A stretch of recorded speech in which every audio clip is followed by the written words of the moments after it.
Donc, j'aimerais vous inviter ce matin à prendre vos Bibles et j'aimerais qu'on puisse considérer nos plans pour l'année 2020.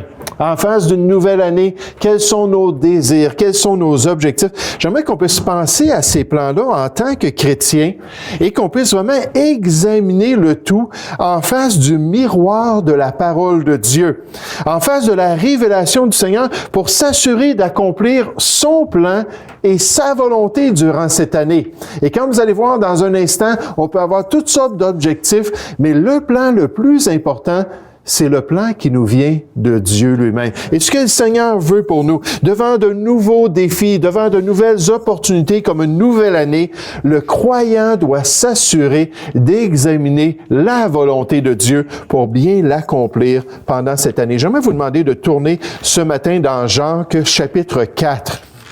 Jacques chapitre 4, vous savez comment Jacques était direct. Comment Jacques allait vraiment là, au point, puis il expliquait les vérités de Dieu d'une manière qui était sans équivoque. Et Jacques parle à des croyants qui avaient des buts, et des croyants en face de leur situation, en face peut-être d'une nouvelle année, qui avaient des objectifs précis, puis il leur dit, faites bien attention de viser le plan de Dieu pour votre vie. Dans Jacques chapitre 4 au verset 13, Jacques chapitre 4 au verset 13, on nous dit, « À vous maintenant qui dites, aujourd'hui ou demain, nous irons dans une telle ville. Nous y passerons une année, l'année 2020, on va faire ça cette année.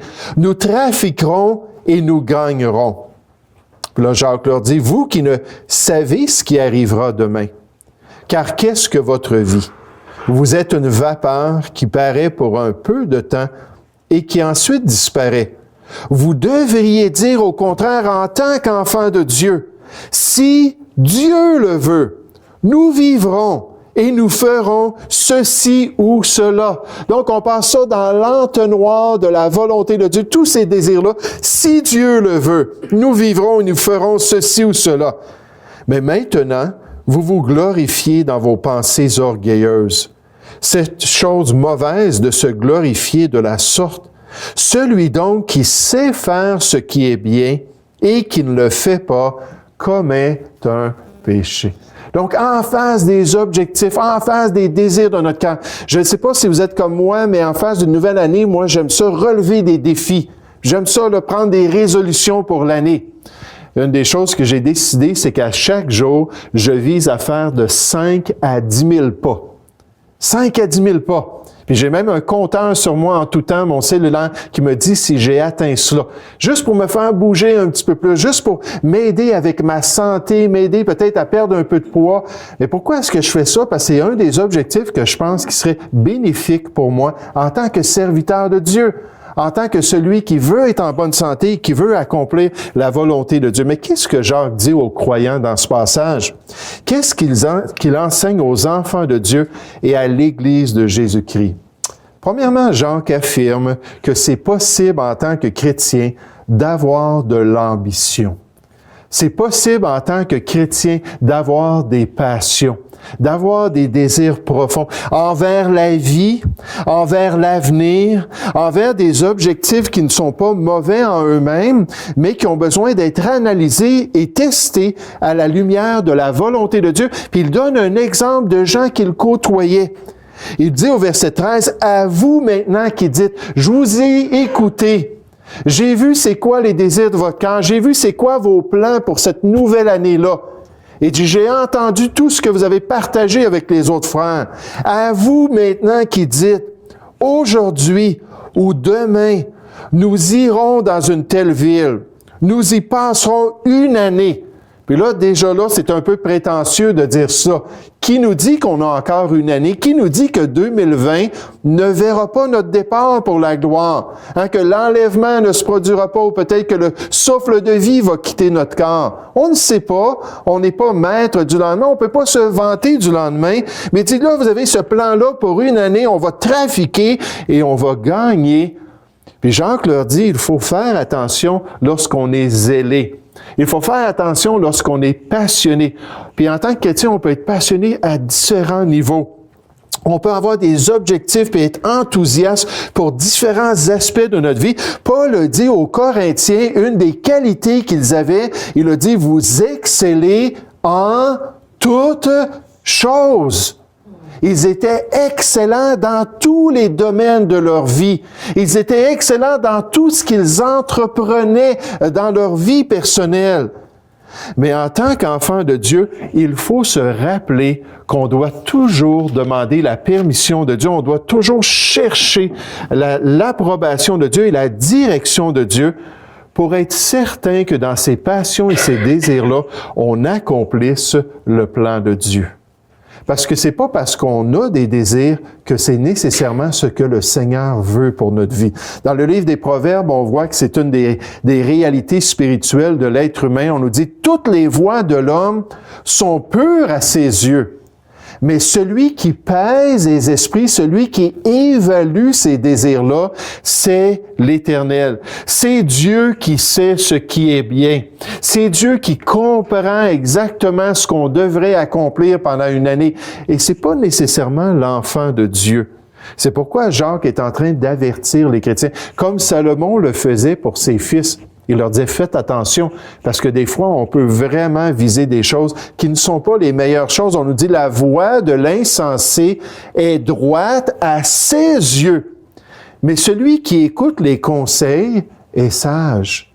Puis pendant l'année 2020, Dieu veut nous conseiller. Dieu veut nous guider. Dieu veut nous aider à nous orienter dans son plan et selon son appel. Ça prend tout simplement des gens qui sont ouverts, des gens qui sont enseignants. « Oh, j'ai une passion pour telle et telle chose, Seigneur, que veux-tu que je fasse? Oh, Seigneur, j'aimerais tellement ça, accomplir ça, mais Seigneur, qu'est-ce que toi tu désires? » Puis s'ouvrir à lui, puis chercher en lui la vérité, chercher en lui son plan. On nous dit, celui qui a confiance dans son propre cœur. Où se trouvent tous ces désirs, toutes ces passions-là? Celui qui a confiance est un insensé, mais celui qui marche dans la sagesse qu'il reçoit de son Dieu sera sauvé. Il y a des années, en parlant de collège biblique, ça me fait penser à cela. Il y avait un professeur de collège qui avait fait venir un étudiant à son bureau. Puis ce professeur-là connaissait l'étudiant, puis il savait là que dans, si on pourrait dire, l'échelon de qualité, puis l'échelon de potentiel, puis l'échelon de spiritualité, ce gars-là, c'était un 10. Dieu l'avait tellement béni. Dieu lui avait tellement confié de choses. Puis là, il l'a fait venir à son bureau, puis il lui a révélé ça. Il dit, tu sais, il dit, moi, j'ai tellement d'aspiration pour toi. Je te vois comme un bon serviteur de Dieu. Je te vois comme quelqu'un qui va accomplir la volonté de Dieu. Ces œuvres-là que Dieu a préparées d'avance, ça, il t'a donné richement tout ce qui est nécessaire pour accomplir ces choses-là. Mais il dit, en ce moment, je te regarde, là, la manière que tu agis, la manière que tu te comportes, la manière que tu étudies, la manière que tu sens. Puis il dit, là, tu es à peu près à un niveau 3. Puis il dit, le problème, c'est que là, tu regardes ceux qui sont au niveau 2, puis tu penses que tu es correct. Mais il dit, tu devrais être là. Quand ce professeur-là a dit ça à ce jeune homme-là, il est devenu rouge comme une tomate.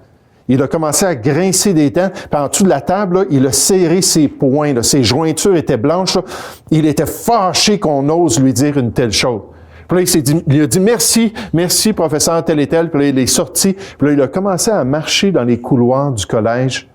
Puis là, l'Esprit de Dieu a dit, pourquoi tu écoutes pas? Pourquoi est-ce que tu considères pas? Pourquoi est-ce que tu apprends pas de la critique? Vous savez, mon pasteur disait, il y a toujours un soupçon de vérité dans les critiques. Il faut trouver c'est quoi le soupçon. Mais pourquoi est-ce que tu ne changes pas? Puis finalement, il s'est humilié, puis il a dit, Seigneur, je vais relever mes manches. Seigneur, je vais me rapprocher de toi. Seigneur, je vais agir selon ton plan. Puis son sommet s'est complètement explosé. Alors qu'il a pris tout le potentiel que Dieu lui avait donné. Mais ça a pris quelqu'un pour le ramener à l'ordre. Ça a pris quelqu'un pour l'aider à voir ce que Dieu voulait pour lui, d'aider à se concentrer sur le plan de Dieu et de pouvoir se développer spirituellement. En tant que chrétien, c'est possible d'avoir de l'ambition. En tant que chrétien, c'est possible de vouloir exceller dans notre vie, au milieu du travail, au niveau de notre famille, au niveau de notre relation avec Dieu. Mais en tant que chrétien, on doit toujours s'apercevoir qu'on a besoin de la direction de Dieu. Jean continue son exhortation. Il dit, c'est possible de se tromper quant à l'avenir. C'est possible de se tromper quant à l'année 2020, quant à ce que le Seigneur veut. C'est possible de gaspiller notre temps. C'est possible de poursuivre des objectifs qui sont inutiles et qui ne nous aideront pas à accomplir le plan de Dieu. C'est possible de s'accaparer de lourds fardeaux. Mais c'est bien d'avoir des pack-sacs, c'est bien d'avoir ça quand on s'en va, là, puis on est en train de faire un voyage, puis on est en train d'aller à l'aventure, tout ça. Mais j'aimerais vous dire, quand vous êtes en train de courir une course, un marathon, c'est pas le temps de mettre un pack-sac. Et pour ça, un pack-sac en français? Sac à dos. Ah. C'est pas le temps de mettre un sac à dos rempli de poids. Et c'est exactement ce que la Bible nous dit dans Hébreux chapitre 12 au verset 1. On est dans une course chrétienne, puis il y a des chrétiens qui se mettent des fardeaux puis qui ont de la misère à courir. Ils s'accaparent de responsabilités, ils s'accaparent de projets, ils s'accaparent de choses qui sont contraires au plan de Dieu. Puis Dieu nous dit qu'on peut perdre notre vie à cause de choses qui ne sont pas mauvaises, mais qui sont certainement pas son plan. Verset 13. À vous maintenant qui dites, aujourd'hui ou demain, nous irons dans une telle ville, nous y passerons une année, nous trafiquerons et nous gagnerons. Et certainement, les chrétiens allaient dire « Amen! Bravo que vous voulez gagner votre pain. Bravo que vous voulez être responsable, prendre soin de vos familles, puis vous avez de l'ambition dans votre travail. » Regardez le verset 14. « Vous qui ne savez pas ce qui arrivera demain. » Car qu'est-ce que votre vie? Les personnes âgées nous disent que la vie, ça passe tellement rapidement. Puis nous, on n'a pas beaucoup encore vécu, puis on commence à le comprendre progressivement, mais la vie, ça passe, c'est une vapeur. Dans le psaume 144 au verset 4, ça nous dit que c'est un souffle qui passe. C'est terminé, notre vie est partie. Qu'est-ce qu'on fait de notre vie? Vous êtes une vapeur qui paraît pour un peu de temps et qui ensuite disparaît. Vous devriez dire, voici la réponse du chrétien. Voici le bon raisonnement de l'enfant de Dieu. Vous devriez dire au contraire, si Dieu le veut. Est-ce que ça dit, si l'homme le veut? Ou si le chrétien le veut? Ou si je le veux? Non. Si Dieu le veut, nous vivrons et nous ferons ceci ou cela.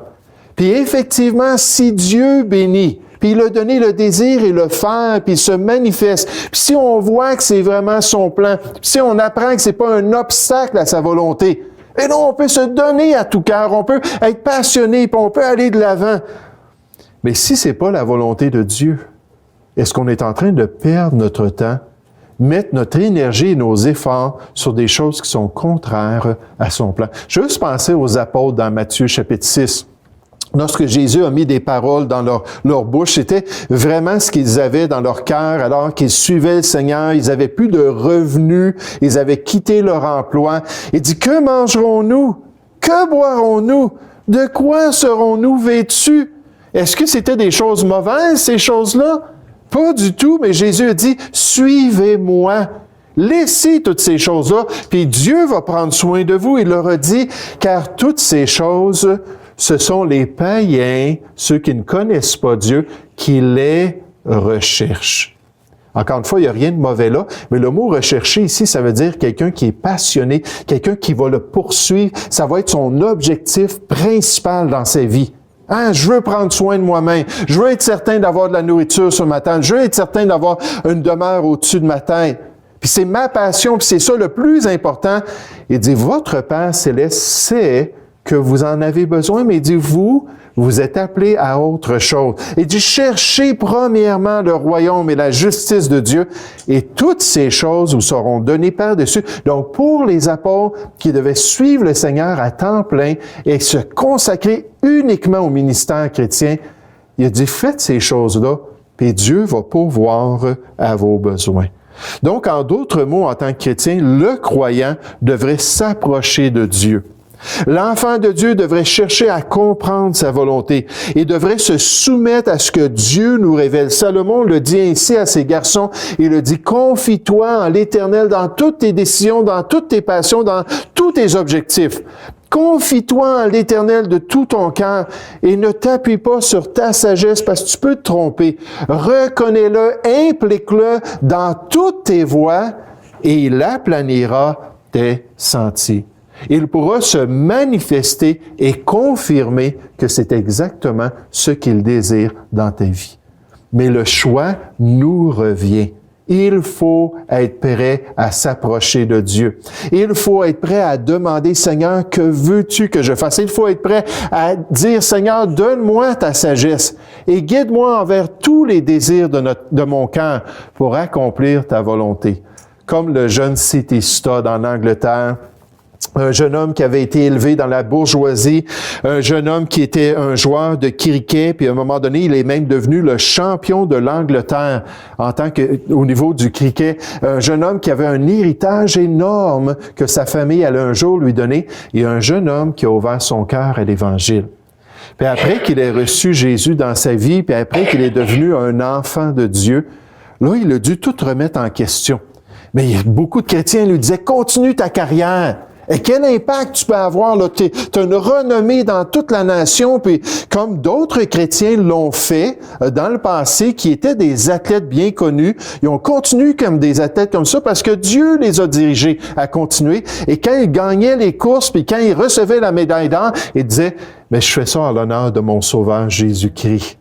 Puis il y a vraiment des beaux athlètes qui ont fait des choses dans le passé qui étaient extraordinaires pour la gloire de Dieu. Fait que là, ils se posaient des questions, mais qu'est-ce que je fais de ma vie? Puis qu'est-ce que le Seigneur veut? Je vais continuer ma carrière, je vais faire encore plus d'argent, je vais avoir une retraite là à l'âge de 40 ans, puis ça va être extraordinaire. Puis alors qu'il grandissait dans sa foi puis dans sa marche avec Dieu, à un moment donné, il a dit, Seigneur, qu'est-ce que toi tu veux? J'aimerais vous dire, Dieu ne joue pas à cache-cache quand on cherche sa face. Quand on désire accomplir sa volonté, lui, il veut qu'on accomplisse sa volonté. Il sait que c'est la meilleure chose pour notre vie. On demande, Seigneur, qu'est-ce que tu veux? Puis ça n'a pas été long que Dieu a dit, je veux que tu t'en ailles en Inde, puis je veux que tu deviennes un missionnaire. Puis là, il est parti en Inde, puis un peu plus tard, il est allé en Chine, puis après ça, il est allé en Afrique, puis il a fini son ministère en Afrique. Puis il est devenu un grand ouvrier pour le Seigneur. Puis Dieu a dit, je veux que tu marches par la foi. Exceptionnellement, il y avait d'autres missionnaires qui avaient de l'argent comme ça, qui venaient de la famille, et Dieu les utilisait comme ça. Il a dit, toi, il dit, je veux que tu prennes tout ton héritage et que tu le donnes à l'Église de Jésus-Christ. Puis là, il a commencé à prendre sa fortune, puis à envoyer ça à travers là, des différentes assemblées, à développer, c'était l'œuvre missionnaire du 19e siècle qui se développait en Angleterre, à s'investir dans des sociétés missionnaires, dans des ouvriers, puis il est parti pour ses voyages avec à peu près rien dans ses poches. Puis pendant 40 ans de temps, Dieu a pris soin de son ouvrier. Puis en fait, après sa mort, lorsqu'il est décédé, ils ont renvoyé son corps en Angleterre, puis les Africains, les chrétiens de son Église, la dernière Église qu'il avait faite, ont demandé de pouvoir garder son cœur. Puis ils ont pris le corps, ils ont ouvert le corps, puis ils ont pris le cœur physique, puis ils l'ont enterré dans le sable de l'Afrique. Parce qu'il avait dit, C.T. Studd avait un cœur pour l'œuvre de Dieu, puis un cœur pour les Africains. Mais cet homme-là a été prêt à s'ouvrir. Cet homme-là a été prêt à reconnaître la souveraineté de Dieu sur sa vie. Il faut avoir de l'ambition en tant que chrétien. Mais il faut s'assurer de ne pas se tromper quant au plan de Dieu, de ne pas se tromper quant à l'avenir. Puis Jacques termine cette révélation-là en disant qu'il faut faire attention surtout à nos attitudes. Puis c'est possible en tant que chrétien d'être orgueilleux. C'est possible en tant qu'enfant de Dieu d'avoir la mauvaise attitude puis de penser qu'on est capable par nous-mêmes puis on n'a pas besoin de Dieu. Puis souvent, ça va nous amener, ça va être la cause de mauvaises décisions dans notre vie. C'est possible d'être rempli de nous-mêmes. C'est possible de penser que nous, dans notre propre sagesse, on n'a pas besoin de celui qui essaie de nous donner sa sagesse. On n'a pas besoin de sa direction. On n'a pas besoin de comprendre son plan parfait pour notre vie. Puis là, Jacques révèle ici que dans ce groupe de chrétiens qui avaient ces objectifs-là, c'était l'attitude de leur cœur. Hein? Nous, on le sait où on s'en va. On le sait ce qui s'en vient dans l'avenir. On le sait ce qu'on désire. Puis on y va, puis on fonce. Puis il n'y a personne qui va nous arrêter. Vous savez, ils ont dit ça concernant le Titanic. celui qui a fait la compagnie, qui a construit le Titanic, le dirigeant de cette compagnie-là, avant le premier voyage inaugural, il a dit, c'est un bateau qu'il n'y a personne qui va pouvoir sombrer. C'est un bateau qui est parfait. Puis ça a pris juste un voyage, puis c'était terminé. Il faut faire attention avec nos attitudes. Hein? Regardez au verset 13 à nouveau. « À vous maintenant qui dites, aujourd'hui ou demain, en 2020, nous irons dans une telle ville, nous y passerons une année, nous trafiquerons et nous gagnerons. Vous qui ne savez pas ce qui arrivera demain, puis peut-être c'est ça qui va arriver demain, mais vous ne le savez pas, dites-le humblement. Car qu'est-ce que votre vie? Vous êtes une vapeur que Dieu tient dans sa main, qui paraît pour un peu de temps et qui ensuite disparaît. On va tous passer.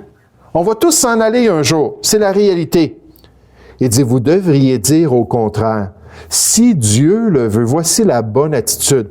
Nous vivrons ou nous ferons ceci ou cela, mais maintenant, en continuant dans leur obstinité, en continuant dans leur attitude, il dit, mais maintenant, vous vous glorifiez dans vos pensées orgueilleuses. C'est une chose mauvaise de se glorifier de la sorte. Celui donc qui sait faire ce qui est bien et qui ne le fait pas, commet un péché. Il dit, continuez avec cette attitude-là, puis devant Dieu, vous allez être dans le péché. Devant Dieu, vous n'aurez plus la joie de votre salut. Devant Dieu, l'Esprit de Dieu ne vous parlera plus. Devant Dieu, vous ne serez plus en mesure d'accomplir la volonté de Dieu. Mais vous savez, frères et sœurs, en 2020, les choses peuvent être différentes dans notre vie.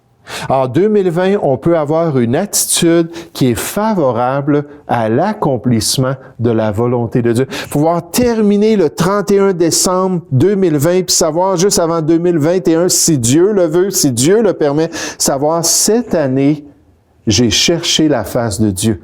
Cette année, j'ai eu la paix que mes projets, c'était ses projets, mes plans, c'était ses plans. Puis cette année, j'ai marché avec lui pour accomplir la volonté de Dieu. Puis vous savez, tout ce passage-là dans Jacques chapitre 4 a commencé avec ce besoin-là spirituel dans la vie du chrétien. Dieu nous dit, il accorde au contraire une grâce plus excellente. La grâce de marcher avec Dieu. La grâce d'accomplir son plan. La grâce d'être en plein centre de sa volonté. Il accorde une grâce plus excellente. C'est pourquoi l'Écriture dit, Dieu résiste aux orgueilleux. Il met des bâtons dans les roues de celui qui est orgueilleux, mais il fait cette grâce excellente aux humbles. Et comme implication, qu'est-ce que Jacques dit à ces chrétiens-là? Humiliez-vous donc. Humiliez-vous devant le Seigneur et dans cette grâce excellente-là, il vous élèvera. Dieu veut bénir nos projets. Dieu veut bénir notre année. Dieu veut nous accompagner alors qu'on le sert.